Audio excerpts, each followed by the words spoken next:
नमस्कार दोस्तों, स्वागत है आप सबका भद्रा आईएएस एकेडमी में। चलिए शुरुआत करते हैं आज का क्लास में। आज के क्लास में हम लोग ज्योग्राफी से एक बहुत ही बेसिक टॉपिक डिस्कस करेंगे, इंडिया का location and it's overall extent. अगर आप दुनिया के मैप में, वर्ल्ड मैप में अगर इंडिया का ओवरऑल एक्सटेंट देखिएगा तो comparatively different other land masses and water bodies, India का एरियल एक्सटेंट कैसा है, north south east west extension क्या है, कौन से ऐसे रीजन हैं जो क्या ओवरऑल इंडिया के नदर्न साइड्स में लाई करते हैं with the international borders of different countries, which are those regions which share its border with directly with oceans, right. ऐसे जो बेसिक वन लाइनर्स जो सवाल आते हैं ना बहुत समय, उनको A to Z सब कुछ क्लियर कर दूंगा आज के क्लास में। तो चलिए शुरुआत करते हैं आज का क्लास। शुरुआत करने से पहले दोस्तों, अगर आपको भद्रा आईएएस एकेडमी में एडमिशन लेना है तो एडमिशन्स ऑलरेडी ओपन है। If you want to take further more informations about how to take admission, you can contact directly this number where you will be getting all the informations regarding the online as well as offline classes. चलिए बढ़ते हैं। Location ना सवाल ही है overall इस topic को, location, right. तो location होता क्या है देखिए। तो जैसे मैं आपको बोलूँ मैं आपको पूछ रहा हूँ दैट आपका घर कहाँ है ना, तो आप बोलोगे दैट गुवाहाटी में ये प्रॉपर पॉइंट है जहाँ पर मैं रहता हूँ, ठीक है। सो वह हुआ लोकेशन, और उस लोकेशन के थ्रू मैंने आपसे क्यों पूछा, क्योंकि मैं आपके घर आना चाहता हूँ, राइट। तो वो पॉइंट का आइडेंटिटी है ओवर द अर्थ सरफेस या फिर कहीं पर भी फॉर दैट मैटर, है ना। तो उसको हम लोग लोकेशन कहते हैं, है ना। अच्छा, ये तो चलो एक रीजनल वाइज हो गया दैट हाँ चलो आप गुवाहाटी में रहते हो, गुवाहाटी में कहाँ पर रहते हो, है ना। जैसे आपने बोल दिया दैट नेपाली मंदिर के सामने रहता हूँ गुवाहाटी में, चलो ठीक है, मैं समझ गया। बट ये अगर लार्जर एक्सटेंट में सोचो, कोई पूछे, है ना, कोई विदेशी आ गया सामने आपके, है ना, और विदेशी अगर आपसे पूछे तो आप क्या उसको बोलोगे, मेरा घर का एड्रेस क्या है, आप बोलोगे इंडिया में एक स्टेट है जिसको कहते हैं आसाम, उस आसाम में एक रीजन है गुवाहाटी, और उस गुवाहाटी में ये रीजन है जहाँ पर मैं रहता हूँ, ऐसे ना बताओगे जी।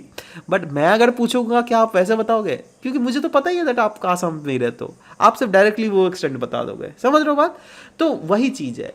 अगर ये तो एक जनरल टर्म हुआ, बट दुनिया भर में कहीं पर भी अगर आप कोई भी रीजन का लोकेशन बताना चाहते हो तो उस पॉइंट को आपको स्पेसिफाई करना पड़ेगा फॉर दैट रीजन। अगर सोचो ये वो पॉइंट इस रीजन में, या फिर वो पॉइंट इस रीजन में, या फिर वो पॉइंट इस रीजन में, या फिर वो पॉइंट इस रीजन में, राइट।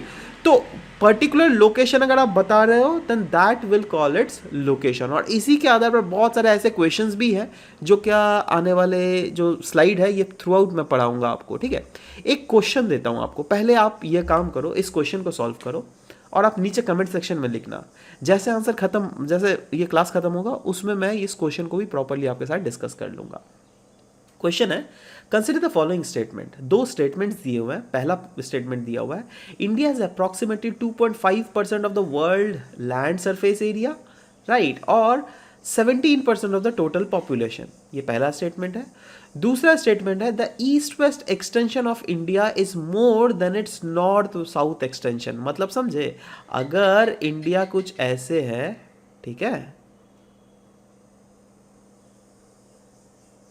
माफ करना मैं जल्दी से बना रहा हूँ एक जल्दी से जिससे आपका हो जाए, है ना। तो यही पूछा गया दैट इसका ईस्ट वेस्ट एक्सटेंशन, यहाँ से यहाँ वाला एक्सटेंशन जो है, it is more than it's north south extension, यहाँ से यहाँ वाला एक्सटेंशन, ठीक है। यह क्वेश्चन में पूछा, आपको बताना है दैट कौन सा सही है। तो एनीवेज लेट्स सी द, चलिए हम लोग पढ़ते हैं पूरा, तब उस ऑटोमेटिकली इसका आंसर हमको पता चल जाएगा। सबसे पहले इंडिया लाई कहाँ करता है, इंडिया लोकेशन एंड एक्सटेंट, यही टॉपिक है ना जी। तो हम तो पहले समझेंगे इंडिया लाई कहाँ करता है। तो अगेन हम लोग वर्ल्ड मैप में हम लोग देखेंगे दैट ये अगर सोचिए वर्ल्ड मैप है, this is the world map, ठीक है। तो हमें पता है दैट वर्ल्ड को जो है दो भागों में विभाजित करता है इक्वेटर, ठीक है। इक्वेटर के ऊपर वाला पोर्शन जो है उसको हम लोग नॉर्दर्न हेमिस्फीयर कहते हैं, इक्वेटर के नीचे वाला पोर्शन जो है उसको हम लोग सदर्न हेमिस्फीयर कहते हैं। एनसीईआरटी बुक पढ़े हो ना, क्लास 6 का यूनिट 2, है ना, उसमें क्लियरली ये सब मेंशन किया हुआ है ना।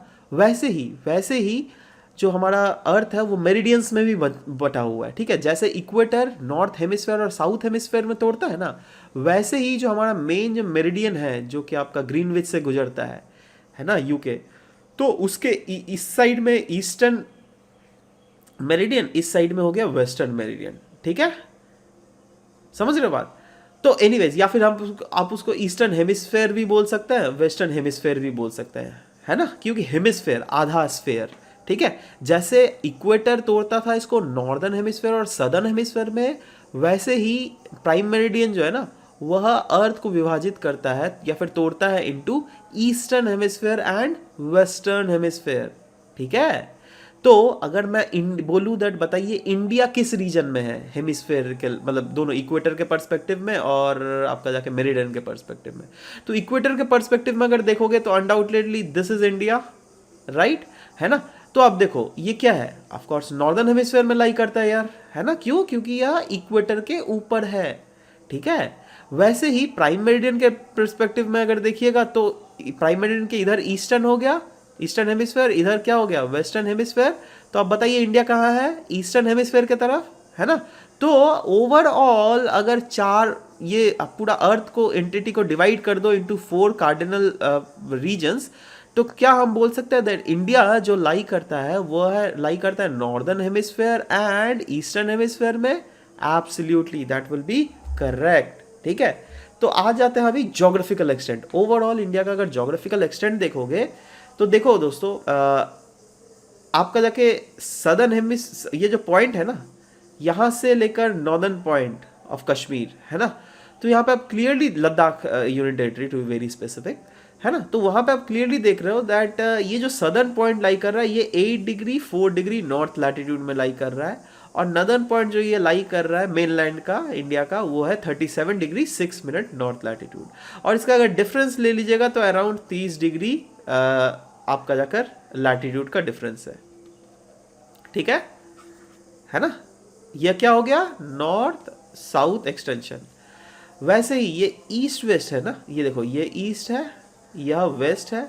हमें पता है दैट मेरिडियन कहीं ना कहीं इधर लाई कर रहा था, है ना, तो इसके इस तरफ ईस्ट होगा ना, तो ये भी ईस्ट ही है, सॉरी, है ना, ये भी ईस्ट लॉन्गिट्यूड ही है, 67 degree 68 degree 7 minute east longitude, और यह है 97 डिग्री 25 मिनट ईस्ट लॉन्गिट्यूड, ठीक है। तो इस दोनों में अगर डिफरेंस देखिएगा तो वो भी अराउंड 30 डिग्री लैटिट्यूड ही आएगा। तो दोनों में देखो नॉर्थ साउथ एक्सटेंशन भी 30 डिग्री लैटिट्यूड का डिफरेंस है, south west east west extension भी 30 डिग्री लैटिट्यूड का डिफरेंस है, ठीक है, क्लियर है।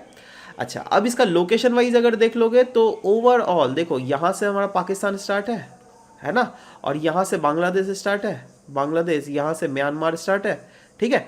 तो आप खुद सोचो, ये तो खैर हमसे मतलब मिजोरम, तो मिजोरम का कोई वाटर बाउंड्री नहीं बनता है बे ऑफ बंगाल से, है ना, यहीं तक बेसिकली लाई करता है। तो ये जो पूरा बाउंड्री हो गया ना, ये कोस्ट लाइन है ना, वो कोस्ट लाइन बनाता है 6100 किलोमीटर का, याद रहेगा, है ना। ये देखो मेनलैंड की बात कर रहा हूँ मैं, मेनलैंड इंडिया का जो कोस्ट लाइन बनता है ना वो 6100 किलोमीटर। बट वहीं पर अगर मेनलैंड के साथ साथ ये लक्षद्वीप को भी हम लोग ले ले, यहाँ पर अंडमान निकोबार को भी अगर ले ले, कंसिडर कर ले, तो इन टोटल हमारा बनता है 7550 किलोमीटर के अराउंड, है ना, इतना कोस्ट लाइन हमारा बनता है, which is huge, which is very very huge. इसीलिए आप आए दिन न्यूज़ में देखते होंगे दैट कहीं ना कहीं गवर्नमेंट प्रमोट करती है ब्लू इकोनॉमी का प्रमोशन, राइट। ब्लू इकोनॉमी मतलब क्या, दैट सागर से जो हम लोग इकोनॉमिक पोटेंशियल को एक्सट्रैक्ट कर सकते हैं, या फिर ओशन से जो हम लोग इकोनॉमिक पोटेंशियल को एक्सट्रैक्ट कर सकते हैं, उसकी मुहिम को बोला गया है यहाँ पर बेसिकली ब्लू इकोनॉमी, है ना। क्यों, क्योंकि हमारा कोस्ट लाइन ही इतना लंबा है। बट अगेन ध्यान देखना, ये जो 7500 किलोमीटर अगर देखोगे ना, वो आइलैंड्स को मिलाकर उतना बड़ा कोस्ट लाइन बनता है। बट आइलैंड्स को अगर हटा दो, दैट इज अंडमान निकोबार और लक्षद्वीप, ये सब को अगर हटा दो और सिंपली अगर ये वाला कोस्ट लाइन देखो तो ये बनता है 6100 किलोमीटर के around, which is again it is also very very huge, ठीक है। तो ओवरऑल जोग्राफिकल एक्सटेंट के टर्म्स में अगर देख लीजिएगा, नॉर्थ साउथ एक्सटेंशन हमें कितना दिखा, around 30 degree latitude. East west extension अगर देख लीजिएगा अराउंड 30 डिग्री लॉन्गिट्यूड, है ना। बट एक चीज जो आपको डिफरेंस दिखेगा, दैट दोनों तो अराउंड 30 डिग्री है, बट अगर इसका लेंथ अगर किलोमीटर के हिसाब से लेंथ देखें तो हम लोग ईस्ट वेस्ट एक्सटेंशन सिर्फ 2933 किलोमीटर देखते हैं, बट वहीं पर नॉर्थ साउथ एक्सटेंशन अगर देख लीजिएगा ये 3214 किलोमीटर। भैया ये कैसे, इतना डिफरेंस कैसे हो गया? अराउंड 300 किलोमीटर का कहाँ से डिफरेंस हो गया, in spite of the fact that latitude तो सेम ही है यार, लैटिट्यूड और लॉन्गिट्यूड का ओवरऑल ये। तो देखो इसमें भी आपको लैटिट्यूड और लॉन्गिट्यूड का कॉन्सेप्ट समझना पड़ेगा, और वो कॉन्सेप्ट क्या है मैं आपको अभी बता दे रहा हूँ थोड़ा सा, ठीक है? अगर आपको पता नहीं है, अगर you want me to make an exclusively lesson over what is exactly latitude, what is exactly longitude, then please write it in the comment section below. I will surely bring that lesson for you, but don't worry. Let's see here that अगर सोचो ये globe है, ठीक है? तो क्या होता है ना, दैट देखो ये इक्वेटर है, अब इक्वेटर के ऊपर सोचो यह एक लैटिट्यूड है, ठीक है? यह दूसरा लैटिट्यूड है ना? ये सोचो 10 डिग्री लैटिट्यूड है, 20 डिग्री लैटिट्यूड है, ये 30 डिग्री लैटिट्यूड है, ठीक है? तो 0 से 10 के बीच का डिफरेंस एंड 10 से 20 का बीच का डिफरेंस बिल्कुल सेम रहेगा, बिल्कुल सेम रहेगा, 20 to 30 के बीच का डिफरेंस, ठीक है? बट वहीं पर अगर हम लोग लॉन्गिट्यूड कंसीडर करें, ठीक है, तो लॉन्गिट्यूड जो है ना इस इक्वेटर वाले पॉइंट में सबसे ज़्यादा मैक्सिमम रहता है। जैसे आप नॉर्दर्न पोल के सामने जाते रहोगे लॉन्गिट्यूड घटता रहेगा, एक्सट्रीम नॉर्थ पॉइंट में जो है ना दो लॉन्गिट्यूड के बीच में एकदम डिस्टेंस जो है जीरो हो जाता है। क्यों? क्योंकि वहाँ पे लॉन्गिट्यूड तो आके टकरा जाता है ना, डिस्टेंस ही नहीं बचता है। समझ रहे बात? तो यह हुआ लॉन्गिट्यूड। तो हमें क्लियरली दिख रहा है दैट आर इक्वेटर में तो लॉन्गिट्यूड का डिस्टेंस सबसे बड़ा है, बट जैसे आप ऊपर जाते रहोगे लॉन्गिट्यूड का डिस्टेंस घटते रहेगा। अब इंडिया भी अगर देखोगे नॉर्दर्न हेमिस्फीयर में कुछ इस रीजन में है ना, तो ऑब्वियस सा बात है, इसीलिए इंडिया का जो ये लॉन्गिट्यूडनल एक्सटेंट है ना, भले ही 30 डिग्री हो, बट स्टिल डिस्टेंस वाइज में अगर देख लोगे तभी भी नॉर्थ साउथ एक्सटेंशन से जो है ना इंडिया का मेनलैंड का एक्सटेंशन से अराउंड 300 किलोमीटर का हमें डिफरेंस देखने को मिलता है। इसका मतलब नॉर्थ साउथ एक्सटेंशन जो है इंडिया का वह बड़ा है as compare to east west extension. यह क्लियर हुआ? यहाँ पे कोई संदेह है तो नीचे कमेंट सेक्शन में पूछ जरूर लेना, ठीक है? अच्छा, यह तो ये हो गया। अब देखो इंडिया का जो ओवरऑल लैंड बॉर्डर है ना, यह 17 स्टेट्स 17 स्टेट्स तो नहीं बोलूँगा, यहाँ पे थोड़ा मॉडिफिकेशन आपको करना पड़ेगा। 16 स्टेट और 2 यूनियन यूटी, ठीक है? यहाँ से क्लियरली गुजरा है क्योंकि ये यूटी है, ठीक है? तो ये छोटा सा मॉडिफिकेशन कर लेना, माफ़ करना, ठीक है? तो एनीवेज आपको यह देखना पड़ेगा कौन कौन से ऐसे स्टेट्स हैं जो क्या इंटरनेशनल बॉर्डर क्रिएट करते हैं। एक तो गुजरात किसके साथ? पाकिस्तान के साथ। राजस्थान किसके साथ? पाकिस्तान के साथ। Punjab Pakistan, Jammu Kashmir Pakistan, Ladakh Pakistan as well as China, है ना? उसके बाद हिमाचल प्रदेश चाइना, उत्तराखंड चाइना, और ऑफ कोर्स नेपाल, है ना? उसके बाद यूपी नेपाल, बिहार नेपाल, बंगाल। देखो बंगाल का जो है ना ये बहुत मस्त रीजन है जहाँ पर तीन देश का बॉर्डर मिलता है। एक तो नेपाल है ना, एक तो भूटान और तीसरा है बांग्लादेश। क्लियर है ना? वैसे ही अब इसका भी अरुणाचल प्रदेश भी देख लो, ये भी 3 बॉर्डर बनाता है। एक तो भूटान, एक चाइना, एक है म्यांमार, ठीक है? वैसे आप ये देख लो क्या बोलते हैं सिक्किम, ये भी 3 बॉर्डर बनाता है। एक है आपका जाकर नेपाल, सॉरी, हाँ, एक है चाइना और एक है भूटान। देख रहे हो? तो 3 ऐसे स्टेट्स हैं जो क्या 3 देशों के साथ बॉर्डर बना रहे हैं, है ना? बना रहे हैं ना? अच्छा, यहाँ पे भी देखो। अब बाकी 2 स्टेट्स के 2 देश के साथ कौन कौन बॉर्डर बनाता है देखिए, तो एक है असम, देखो भूटान के साथ, और आपका जाके बांग्लादेश के साथ। क्लियर है ना? वैसे ही आपका जाके उत्तराखंड 2 देशों के साथ बॉर्डर बनाता है, एक है चाइना, एक है नेपाल, है ना? वैसे आप देख लो लद्दाख, ये भी 2 देशों के साथ बना रहा है हमारा। और क्या हुआ? हाँ, बिहार, है ना? नहीं, बिहार तो एक ही देश के साथ बना रहा है। तो एनीवेज ये छोटी छोटी चीज़ें हैं जो क्या खुद से देख लेना चाहिए यार हमें कभी भी, है ना? तो हाँ, ये चीज़ है बेसिकली दैट ओवरऑल ये जो जितने सारे स्टेट्स देख रहे हो आप, ठीक है, जितने सारे रेड में स्टेट किए हुए ना, ये सारे कोई ना कोई राज्यों के साथ अपना बॉर्डर क्रिएट कर रहा है। इसमें कुछ अनकॉमन सा चीज़ लग रहा है, अजीब टाइप का चीज़। देखो हरियाणा और दिल्ली और चंडीगढ़, ऑफ कोर्स अनकॉमन सा चीज़ लगेगा। क्यों? क्योंकि देखो जितने सारे ये रीजन्स देख रहे हो ये सब के सब बॉर्डर बना रहे हैं, बट बीच में ये 3 रीजन फंसे हुए हैं, चंडीगढ़, हरियाणा और दिल्ली, है ना? जो क्या कोई भी देश अलग देश के साथ इंटरनेशनल बॉर्डर अपना नहीं शेयर करता, ठीक है? यह आपको ध्यान में रखना पड़ेगा। एनीवेज नेक्स्ट देख लेते हैं, coastline of 7516.6 kilometre to be very precise, है ना? यह टच कर रहा है around 13 states and union territories को, जैसे कि आप देख रहे हो यहाँ पर, है ना, ये जितने सारे हैं ना, ये नेशनल मैरीटाइम बाउंड्री बनाते हैं, प्लस आपका लक्षद्वीप और अंडमान एंड निकोबार तो खैर है ही, ठीक है, यह चीज़ आपको ध्यान में करना पड़ेगा। अच्छा, जोग्राफिकली अगर देखोगे, इंडिया पूरा दुनिया में, है ना, इंडिया पूरा दुनिया में 7th लार्जेस्ट कंट्री है, 7th लार्जेस्ट कंट्री है, जिसका ओवरऑल लैंड एरिया जो है अराउंड 3.28 मिलियन स्क्वायर किलोमीटर है। नाउ तो सवाल होता है पहला कंट्री कौन है, ये सब क्वेश्चन आता है, लेकिन देखो सबसे बड़ा जो कंट्री है वो है रशिया एरिया वाइज, दूसरा बड़ा कंट्री है आपका जाकर कनाडा, तीसरा है यूएसए, चौथा है चाइना, पांचवा है ब्राज़ील, छठा है ऑस्ट्रेलिया और सातवां है हमारा प्यारा भारत, ठीक है। एनीवेज, अगर एरियल एक्सटेंशन देख लोगे तो दुनिया का जितना एरिया है उसका 2.5% ही लैंड एरिया में इंडिया है, बट स्टिल अगर पॉपुलेशन वाइज देख लोगे तो 17% ऑफ टोटल पॉपुलेशन जो है यह भारत में रहता है, ठीक है। ये छोटी छोटी बातें हमको ध्यान रखनी पड़ेगी।